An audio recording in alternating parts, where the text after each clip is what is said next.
Welcome back to briefing. This one is on our regular weekly briefing. Thank you for staying on from the special briefing that we just had on the visit of Vice President. I have an announcement to make, and then we will take a few of the questions that you may have. This is regarding the visit of the Honorable Prime Minister to Indonesia for the G20 summit. As you heard, Prime Minister had mentioned that he would be visiting Indonesia next week. Prime Minister will be visiting Bali, Indonesia from November 14th to November 16th to attend the 17th G20 summit at the invitation of the President of Indonesia, His Excellency Mr. Joko Widodo. During the Bali summit, G20 leaders will deliberate extensively upon key issues of global concern under the summit's theme of Recover Together, Recover Stronger. 3 working sessions will be held as part of the G20 summit agenda, as you know. Food and energy security is one, health is the other, and finally, digital transformation. At the closing session of the summit, President Widodo will symbolically hand over the G20 presidency to Prime Minister Shri Narendra Modi. India will, of course, formally assume the G20 presidency from 1st of December of this year. On the sidelines of the summit, Prime Minister will hold bilateral meetings with some of his counterparts. Prime Minister will also address and interact with the Indian community in Bali. So that was our announcement of the Prime Minister's visit.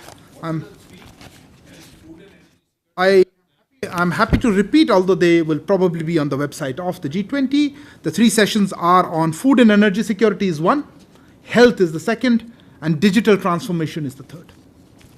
Okay, questions please. Okay, let me start with you. Microphone please. Sir, Meghna Dev from DD News. Sir, we heard the news of the fire in Mali. What is the situation? It's been reported that some Indians have also died. Is there a number, and what are we doing about it? I saw some other hand. Okay, go ahead. Yeah, this is Sanjay from Arab News. My question is regarding the arrest of 8 Navy officers in Qatar. What information you have about the reasons they have been detained for in Qatar, and what kind of support you are providing them right now? And the third question and the last one is, you do know we take one question, but since yes, a similar yes, topic, I'll allow similar, it. yes. Go ahead. It's about like how it's going to impact the bilateral relations between India and Qatar. Thank you. Okay. Somebody else had a hand in. 1 second. I'll come to you. Siddhant, go ahead. Sir, we saw earlier this month the so-called Khalistani referendum in Canada. India had several times raised this issue over this referendum. Have you raised the matter again with the Canadians, or issued a demarche, or perhaps summoned the ambassador as well? You have some other suggestions? I'm happy to go down that list. Who else had a hand up? Okay. Yeah, go ahead. I'll come to you. Yeah. Sir, this is Akhilesh Suman from Sansad TV. It is about Maldives thing that what, according to your own information, that is it a sabotage, some type of criminal act, or it is just an accident? Okay. I'll take one more this round. You had raised your hand. I'll come to you. Give me a second. Yes, please. Sir, this is Abhishek from CNN News 18. Sir, my question is regarding Zulfikar Khan, who disappeared in Kenya 4 months ago. There was reports that Indian investigative officers were there and they were doing some collaborative investigation report. If you could update us on the current situation. Sure. Okay, let me start with a very unfortunate incident in Male. I think it was the last night. Look, what we understand is a tragic accident, a tragic incident. I don't yet know. Somebody asked me the details of it. Tragic incident last night in the city of Male in Maldives. A fire broke out in a residential building for foreign workers. Some versions say that there was a garage nearby or in the building. We're looking at the details. This building housed foreign workers, including Indian citizens. There are reports of a number of deaths due to the fire. As I walked in, I saw that our High Commission there has clarified that local authorities have indicated at least 10 bodies have been found. Local authorities are engaged in identifying the dead bodies. Our High Commission is in close contact with the Maldivian authorities at various levels. And of course, our High Commission is extending all possible assistance to the affected Indians and their families. They have also opened a helpline number, which you have seen on the Twitter. It's a very, very unfortunate development. But till such time that we are able to identify the dead bodies as Indian citizens, I would not like to comment or confirm how many have passed away. And we would rather wait for our High Commission as well as the local authorities to give a clearer indication of how many of these 10 are Indian citizens. So for the moment, this is all I can say. It's a very developing story, but we will certainly be closely looking at what further news that we can share with you as the evening progresses. You had asked, I think, Akhilesh, whether there is a risk of sabotage. Look, I don't think this is appropriate for me to speculate on that. This is something that the authorities will do. Initial reports indicate a fire in a building. We will go with that. But there is nothing to indicate either way that there was something more to it. But I understand that the Maldivian government has announced a thorough investigation into it. So let's wait for details of that, as well as let's see all the efforts to rescue whoever else is affected by that. Moving on to the issue, I think, of Sanjay, you had raised about the Indians who are in Qatar. Look, I think we tried to address that last week, and I'll just give you a slight update on that. Needless to say, we are obviously following this case very closely.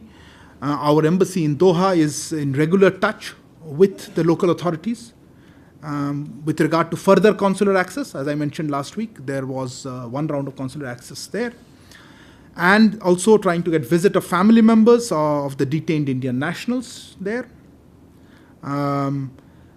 We have, as I said, trying all efforts to ensure that this issue is resolved. You mentioned three parts of your question. What support, what are the charges, or this you will have to ask the Qatari authorities. I would not like to either speculate or talk about legal issues without knowing the full details. On the support, I mentioned to you that we have been trying to get more access and support to the families as well as to the Indian nationals. And your question on impacting on bilateral relations, I don't know how that is relevant. I think India and Qatar have very good ties, and I'm not sure individual consular issues relate to impact that, unless there is something further to that. At this point, I see no reason to even comment on it. कौन सा part? इन्होंने 3 प्रश्न पूछे थे, तीनों के लिए। ठीक है, देखिए, जैसे मैंने अभी कहा, ये कतर के मामले में जहाँ पे हमारे 8 इंडियन सिटीजन्स भूतपूर्व सैनिक वहाँ पे हैं, हमने पहले पिछले हफ्ते इसके बारे में कहा था, उसके पहले भी कहा था कि बारीकी से नज़र रखे हुए हैं इस मुद्दे पर। दोहा में हमारा दूतावास इस पे काम कर रहा है। हिरासत में लिए गए भारतीय नागरिकों को परिवार के सदस्यों और उनके पास डायरेक्टली कॉन्सुलर एक्सेस की कोशिश कर रहे हैं, और उनकी यात्रा, फैमिली मेम्बर्स की यात्रा के संबंध में स्थानीय अधिकारियों से साथ नियमित संपर्क में हैं, और हम आशा ही करते हैं कि ये जल्दी से जल्दी हो पाए। और इन्होंने पूछा था कि हम किस लिए उनको हिरासत में रखा है। ये कतर अथॉरिटी से पूछना ठीक रहेगा, क्योंकि इसमें लीगल इम्प्लीकेशन हो सकती हैं। और बायलैटरल रिलेशंस पे हमारे कतर के साथ रिलेशंस बहुत मजबूत अच्छे हैं, और कोई इंडिविजुअल कंसुलर केस ऐसे बायलैटरल रिलेशंस पे नॉर्मली इम्पैक्ट नहीं करता है, अनलेस उसमें और भी कुछ डेवलपमेंट्स हों। मेरे पास इस समय उस ऐसे कोई दिशा में कोई कमेंट नहीं करना चाहूँगा जिसमें मुझे लगे कि इसमें बायलैटरल रिलेशंस पे इम्पैक्ट हो सके। Siddhant, you had raised an issue which we have been talking about quite a lot regarding the so-called referendum that has been in 2 parts, and I think 6 November, as you yourself mentioned. I've stated our position pretty clearly, but so I don't want to repeat at length what we have said. But as you are aware, on a number of occasions, we have made our objections clear on the so-called referendum and the politically motivated exercises by extremist elements there. This has also been conveyed clearly to the Canadian government, both in New Delhi as well as in Canada.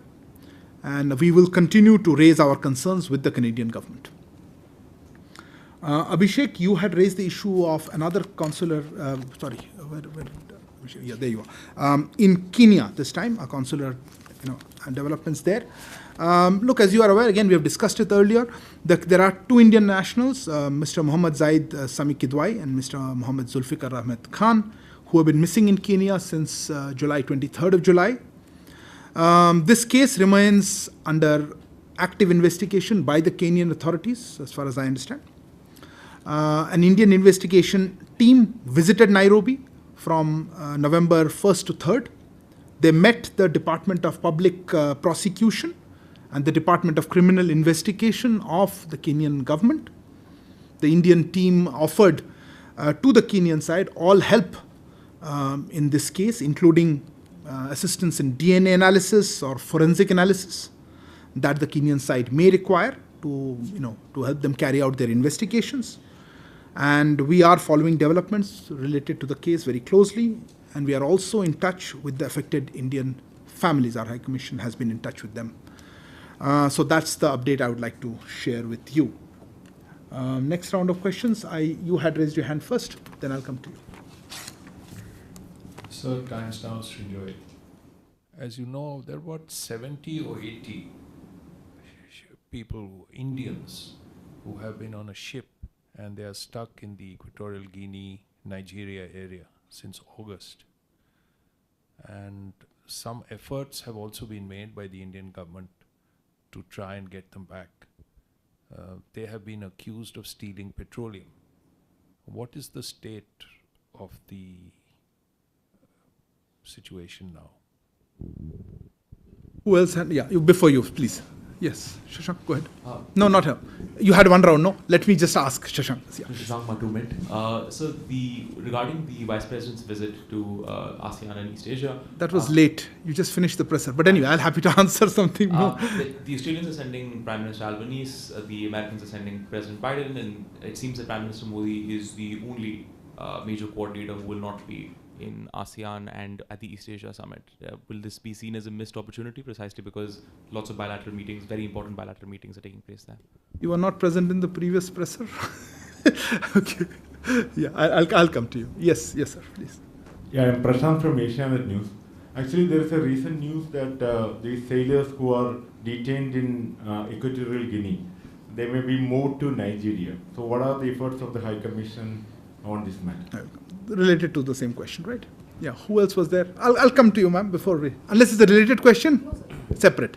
Yeah. Sir Madhurendra news nation से चीन का जो spy ship है yuan वांग 6 उसका movement Indian ocean में लगातार जारी है, जिसके चलते भारत को अपने बैलिस्टिक मिसाइल टेस्ट के डेट भी चेंज करने पड़े हैं। किस तरह से इंडिया दरअसल इस पूरे मूवमेंट को देख रहा है? इससे पहले भी जब उसका स्पाई शिप आया था युआन वांग 5, तब भी हमने प्रोटेस्ट जाहिर किया था, लेकिन उसका कोई असर चीन पर नहीं पड़ रहा है और हमारे सामरिक हितों को लगातार चीन की तरफ से चैलेंज मिल रहा है।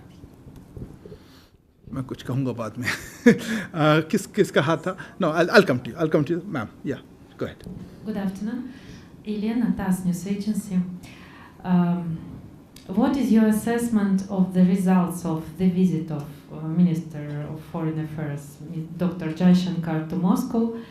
And what is interesting much is was during the visit discussed, were discussed or not the preparations for annual India-Russia summit, because it's usually held in December and we see it's already the middle of November. So do you have information when it will be held and where and in what format? By video conference or in personal? Okay, thank you. It will be personal meetings. Thank you. I'll take this round and come. I see a few more hands. I'll take another round there. Okay. Srinjoy, I don't know if there are 70 to 80 you mentioned. I certainly don't have that kind of numbers in terms of how many people are there. Yes, we are aware of a case. There is a consular issue there in Equatorial Guinea. Our understanding is there are 16 Indian sailors, but I could be. Look, these are consular issues. I am always hesitant to go into specifics, but at least 16 Indian sailors is what I understand from that ship, which has other people of other nationalities also. The ship is, I think, a motor vehicle, a motor ton H Heroic Idun, I think is the name of that vessel. Let me mention that our missions in Malabo, which is the capital of Equatorial Guinea, and in Abuja of Nigeria, are both these missions are closely engaged with their respective local authorities in this case. We are also in touch with the detained sailors. We have actually had several rounds of consular access to these sailors. We are making all efforts for the early resolution of this issue. In fact, just before I came in, I had a chance to speak to our head of the Chargé d'Affaires in Malabo. He told me that the sailors are still in Equatorial Guinea. Yes, there were some reports. I think one of you asked about, Prashant, I think you asked about whether they were moved to Nigeria. Yes, we also saw some reports that they might be, Nigeria has asked them to be sent to Nigeria. But look, I would not like to go into details of legal aspects. As of right now, they appear to be in Equatorial Guinea. And we are, as I said, in touch with authorities in both Equatorial Guinea and Nigeria to find a resolution to this issue. I would not like to comment on the charges or what is the legal process. We will extend all consular assistance we can to these individuals. Madhurendra जी, आपने मतलब आपका प्रश्न किस तरह से उत्तर दूं मैं sure नहीं हूं, क्योंकि आपने बड़े सारे स्टेटमेंट्स दिए जिसमें मैं हो सकता है किसी से भी सहमत ना हूं. आपने कहा हमने डेट चेंज कर लिया हमारे बैलिस्टिक मिसाइल का क्योंकि चीनी शिप आ गई, मुझे तो ये नहीं मालूम था. दूसरा, हमें मालूम है चीनी शिप कहाँ है, मुझे नहीं हो सकता हमारे एजेंसीज को मालूम हो. फिर आपने और भी कुछ कहा. तो एनीवे, मैं सिर्फ ये कहना चाहता हूँ इस ऐसे मुद्दों पर, ऐसे पहले भी हमने प्रश्न पूछा था जब ऐसी एक शिप आ गई थी श्रीलंका के पास में. पर मैं सिर्फ ये कहूँगा कि हमारे नज़र से जो भी हमारे लिए स्टेप्स लेने होते हैं हमारे सिक्योरिटी के लिए, उसके लिए हम हमेशा लेते रहते हैं. हमारे अथॉरिटीज़ इसके बारे में हमेशा सतर्क रहते हैं और वो ऐसे स्टेप्स लेते हैं. इसके आगे कुछ कहना सिक्योरिटी इश्यूज़ पे ठीक नहीं होगा, तो इसीलिए मैं इतना ही कहना चाहूँगा. Okay. Look, as I said in the beginning, Madhurendra's questions had lots of statements which I am not in agreement with. His basic point was about a ship, a Chinese vessel. All I can say is that, look, on such issues, government always takes necessary measures to safeguard our security and other interests. And I think on such security issues, we would not like to make any additional comment beyond that.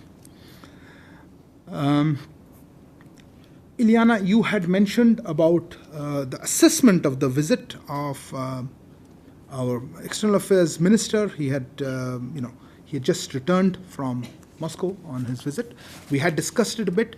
I am always happy when External Affairs Minister then has a joint press conference, like he did, press interaction with the Russian Foreign Minister. And I would have to refer you to that. I think EM in his opening remarks gave a very comprehensive overview of his interactions in Moscow. Obviously, as he himself said, it's an important relationship. It was a positive visit. And they had an opportunity to discuss with Mr. Manturov, His Excellency Deputy Prime Minister, a whole entire range of different issues on the economic side that the two countries deal with the multi-sectoral teams on both sides, and as well as subsequently with the foreign minister. I had discussed various issues that of interest, and I liked his perspective of saying that we discuss them from our own vantage points, perspectives. I'm not sure I have anything particular to add to that. I certainly would not be in a position to share what they discussed beyond that, whether it is on the India-Russia summit. I'm not sure there's a specific date. You've mentioned correctly that it does take place sometimes in December, but there have been occasions where it takes place on other times. I don't have any update to share on that, on the annual summit dates or locations or format at this point. As I said, I don't have an update to share at this point. Shashank, you had mentioned a question, you had asked a question which is already asked. I'm itching to say that I have nothing beyond what Secretary said, which is a safer one. But I'll just add, look, participation in various events, high-level events, is also based on the calendars and the availability of our leaders. And as Secretary mentioned, it was decided this time that Vice President would represent India. at this important meeting. I don't think that in any way is a downgrading or anything negative should be associated with that. I certainly would not say that is a missed opportunity for Prime Minister being there or not. I think it's important that India is there at this special commemorative summit, and both for these India-ASEAN as well as for the East Asia Summit. And you heard Secretary explain at length the importance we attach to this visit as well as to these events, and also the bilateral interaction, the engagements that we are looking at with Cambodia and some of the other countries there. Okay, so that last round of questions, if I can add in. You really want a second one, but I have to give him for a second. Avinash Agarwal from Masai Shimbu. Sir, could you please tell me if during the visit of the Prime Minister to Bali to attend the G20 summit, some bilateral meetings have also been scheduled, or are they being scheduled? If you could give us some details. Okay, Kalol. Kalol from the Hindu. So there are reports that President Putin will not be traveling to Bali. So in that context, do you think that's a setback to the G20? That he's not traveling, and also is it a setback to the dialogue process for the Ukraine crisis? Okay, and there are more other questions. Okay, please go ahead. You are on hold. Sorry, ma'am. Yeah, go ahead. Sir कल के अदालती फैसले के बाद नीरव मोदी, आप address, मेरा नाम संजीव त्रिवेदी, मुझे मालूम है। टेलीविजन चैनल से। सर कल के अदालती फैसले के बाद नीरव मोदी के प्रत्यर्पण से जुड़ी और कौन-कौन सी कार्यवाही है, उसका डिटेल जरा बताएं। नीरव मोदी एक्स्ट्रेडिशन के बारे में ना? Okay. If there's nobody else, you are the one. Yes, ma'am. Oh, you have. Sorry, too late. I missed you, Geeta. Sir Kavita हूँ हरिभूमि से। सर मैं जो डिफेंस आर्म्स डीलर है संजय भंडारी, उनके भारत प्रत्यर्पण को लेकर के यूके कोर्ट का ऑर्डर आया है, उसके बारे में मतलब क्या विदेश मंत्रालय की तरफ से कोई कार्रवाई? जी, उनके एक्स्ट्रेडिशन के बारे में। Okay, Gita, you can take a seat if you want.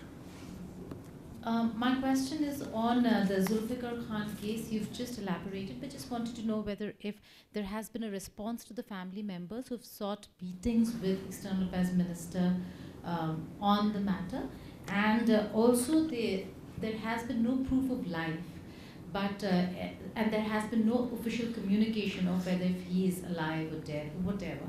So, does MEA have an update on that front as well? Okay, I see no further questions, so let me take this round of it. Let me start. Sanjeev और कविता जी, आपने कहा था इसके बारे में, जो दोनों एक्स्ट्रेडिशन cases के बारे में आपने प्रश्न पूछा था। देखिए, इसके बारे में जैसा कि आप दोनों को अलग अलग लेता हूँ। एक हमारे हमने पहले भी कह रखा है कि ऐसे एक्स्ट्रेडिशन केसेस में जहाँ से इकोनॉमिक फ्यूजिटिव्स हम कहते हैं, इनके बारे में हम हमेशा से कोशिश कर रहे हैं कि ये इंडिया वापस आए और यहाँ पे हमारे कानूनी सिस्टम को ये फेस करें। हमने देखा है कि कि ब्रिटेन के उच्च न्यायालय ने कल नीरव मोदी जी के एक्स्ट्रेडिशन के खिलाफ अपील को खारिज कर दी थी। हम इस कदम का स्वागत करते हैं और उसे और अन्य आर्थिक भगोड़ों को भारत में न्याय का सामने करने के लिए अपने प्रयासों को जारी रखेंगे। आपको जैसे मालूम है, इसमें काफ़ी स्टेप्स होते हैं और ये एक स्टेप है और जिसको हम स्वागत करते हैं। इसी तरह हमने भंडारी का भी केस के बारे में देखा है कि वहाँ एक दूसरे न्यायालय ने हम उनके एक्स्ट्रेडिशन के बारे में पॉजिटिव एक रूलिंग दी है और इसके बाद कुछ और स्टेप्स हैं।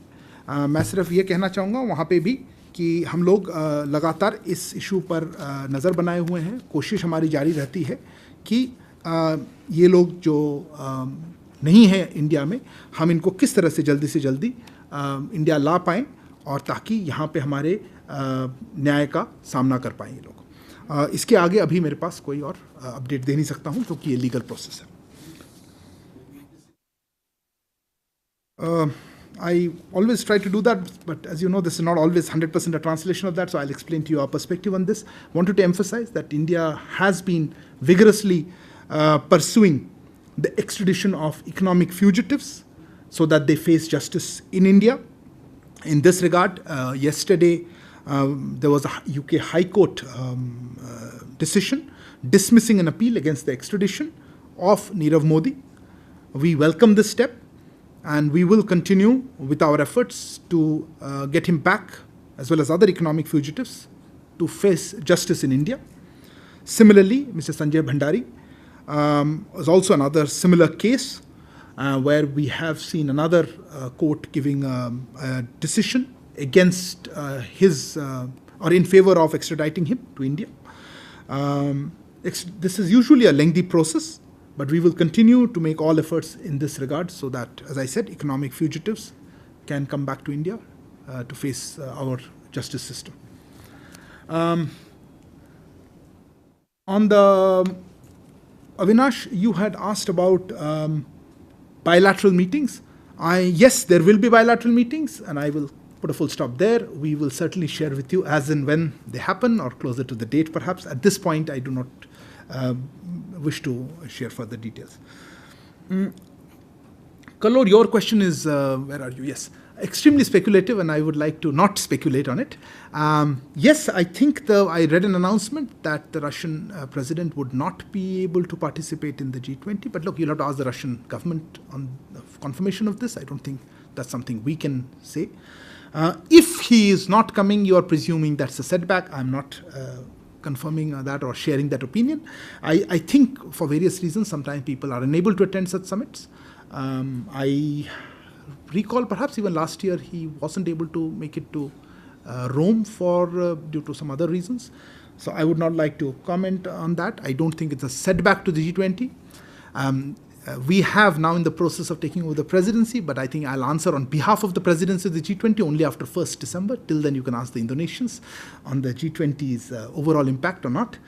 And on the issue of the larger issue of dialogue, I don't know whether one visit or the other makes that much of a difference. I'm certainly not in a position to speculate on that. Geeta, you mentioned, you referred to the issue. I've just answered about what we have been trying to do to assist this. Look, again, in the area of speculation whether they are alive or not, we would hope they are. And certainly we are making all efforts to track these missing persons. And we certainly hope, as I said, that they are alive. Whether they have got a meeting with External Affairs Minister or whether they've even sought a meeting with External Affairs Minister, I'm sorry, I am not in a position to confirm. As you know, External Affairs Minister has been traveling and he will be going tomorrow with the Vice President. I don't know if that came out in the presser. External Affairs Minister will be a part of the Vice President's delegation going to Cambodia tomorrow. So maybe that is part of it, but you'll have to ask the External Affairs Minister's office for any details on this issue. I certainly don't have one. But I can tell you that our High Commission in Kenya, certainly, and including the High Commissioner, is in touch with the family members there.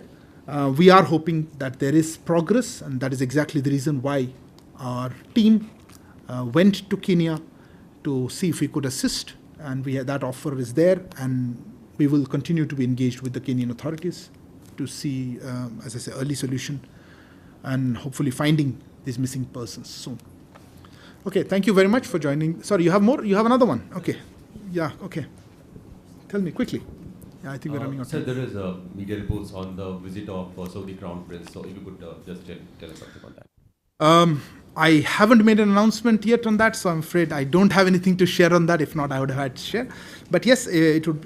We are working towards that. But let's see. At an appropriate time, we will certainly share with you. Thank you.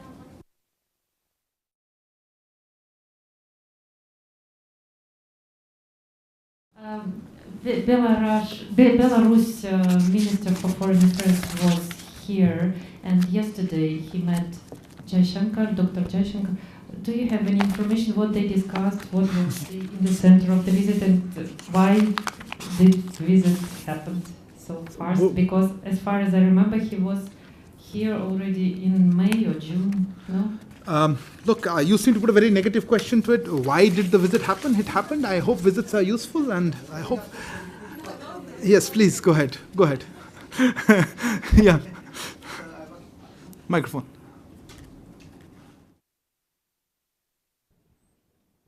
I'm Akhilesh Suman from Sansad TV. Again, Belarus foreign minister was here and he met EM Jaishankar. So, was there any discussion about Ukraine-Russia war? Because Belarus has been very active during this war, and many questions were also raised against Belarus involvement. So, what was India's stand when he talked to Foreign Minister of Okay, Belarus? I will separate that questions into two very clear parts. Let me just quickly mention, as you know, the External Affairs Minister did put out something in social media about his meeting. The Foreign Minister of Belarus, His Excellency Mr. Vladimir Makey, is actually here. He's leaving later tonight. He's here largely for the Intergovernmental Commission meeting, which took place today, and he also met some other officials here, including External Affairs Minister. That's broadly what I have at this moment to share, because the visit's still going on, and we'll see if there's anything further that we need to share. As regards the conversations, look, I'm hesitant to get into privileged conversations, but on the larger issue of our position on Ukraine, I don't think it needs repetition again. We have been pushing for dialogue and diplomacy, and you know that very well. As I said, if I start putting a microphone to every private conversation, it will not go well. So let me close it at that. Thank you.